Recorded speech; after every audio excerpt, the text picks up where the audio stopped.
Vous avez une idée, c'est comme une personne qui est amoureuse.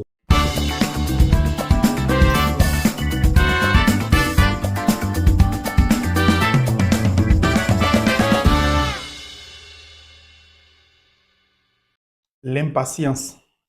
Oui, l'impatience chez les jeunes entrepreneurs, surtout les débutants.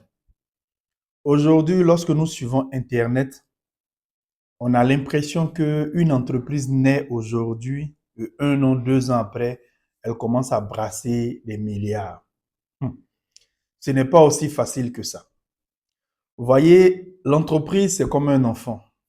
Lorsqu'un enfant vient au monde, à ses débuts, c'est le lait. Et souvent, c'est même pas n'importe quel genre de lait. Le lait, il est trié. Il y a le lait pour enfants. OK? Et après, on va passer à la bouillie. Là encore, la bouillie, elle est triée jusqu'à ce que l'enfant arrive à consommer des aliments solides, au fait. Il en est de même pour une entreprise. Je voudrais dire à un entrepreneur débutant que tu n'es pas en retard. Les choses que tu vois sur Internet, très souvent, tout n'est pas vrai. Et si tu veux faire comme ces personnes, tu vas te retrouver là où tu ne devrais pas être. Ton projet, tu vas vite l'oublier. Il va vite s'éteindre. Qu'est-ce qui se passe? Il y a des entrepreneurs, dès que l'idée est là, on se précipite pour aller formaliser une idée. Je rappelle qu'on ne formalise pas une idée. On formalise un système qui marche déjà. Et quand ils le font, ils sont tout de suite pressés. Il faut que j'ai un service de communication, il faut que j'ai un service marketing, il faut que j'ai une assistante, il faut que j'ai ci, il faut que j'ai ça, il faut que j'ai un service de comptabilité. Ça ne marche pas comme ça. En ayant toutes ces personnes, c'est bien. Mais vous-même qui avez l'idée, jusque-là, vous êtes à l'étape d'idée. Vous ne maîtrisez pas encore le système. Vous n'avez pas d'expérience. Comment allez-vous guider toutes ces équipes qui sont autour de vous? Lorsque ces personnes autour de vous vont vous revenir avec des difficultés, comment est-ce que vous allez gérer cela? Très souvent, c'est impossible. Et ce personnel va tout de suite vous jauger, ça rend compte que celui qui est là, il est juste notre patron parce que c'est lui qui a eu l'idée au fait. Et comme c'est à l'étape d'idée, ça veut dire que vous serez en train de tâtonner ensemble. Toi-même, tu tâtonnes, tes équipes tâtonnent parce que jusque-là, vous ne savez pas où sont vos clients, qui sont vos clients, comment vous devez vendre. Vous n'avez pas de modèle économique. C'est hyper compliqué au fait. Il faut aller doucement. Pour un début, tu seras seul. Et seul, tu vas tester beaucoup de choses. Au début, tu seras à la fois vendeur, tu seras marketeur, tu seras communicateur, tu seras ton secrétaire, tu seras tout à la fois en fait. Et avec le temps, quand les choses vont commencer à prendre, il y a des choses qui vont s'imposer à toi en fait. Et tu commences à faire ton recrutement étape par étape. Mais si tu vas avec une certaine vitesse, tu vas augmenter la masse salariale, mais tu n'as pas les ressources qu'il faut pour gérer cette masse salariale. Et naturellement, les gens vont commencer à te quitter.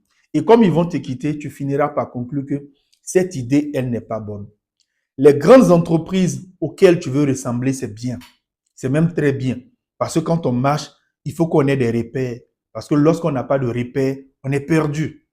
Mais en même temps, ces repères-là ont très souvent une vingtaine d'années d'expérience. Ça fait 20 ans que ces repères sont en train de faire ce que toi, tu as commencé à faire. Pour certains, c'est 40 ans. Pour certains, c'est 60 ans. Et si tu veux tout de suite ressembler à ces grands groupes-là, tu vas tellement aller en besoin que ça va être difficile. En faisant cette vidéo, je veux rendre hommage à une jeune entrepreneur que j'ai eu l'occasion d'accompagner, qui avait lancé un produit et j'essaie de lui expliquer comment est-ce qu'on devrait aller. Mais vous savez, quand vous avez une idée, c'est comme une personne qui est amoureuse au fait. Les gens sont difficiles à conseiller, sont difficiles à recadrer. Et le temps, je me rends compte, elle m'a dit que j'ai un service de communication, j'ai des commerciaux, ils vont aller prospecter et puis trouver des endroits où je pourrais vendre mes articles, tout et autres. Et je vous assure qu'à chaque fois que ces commerciaux-là revenaient avec des difficultés, elle-même ne pouvait pas, en fait. Et je lui avais dit ceci, et à toi aussi, je dis la même chose. Quand tu lances un produit, sois ton premier commercial. Va sur le terrain, parle à ceux qui doivent revendre ton produit ou ton service. Tu auras le temps de comprendre. Tu auras un premier revendeur, tu sauras comment le gérer. Après, tu auras un deuxième revendeur. Ça devient 2 revendeurs maintenant, tu sauras comment les gérer. Après, tu auras 3, tu auras 10, 20, 30. Mais tu lances un produit aujourd'hui.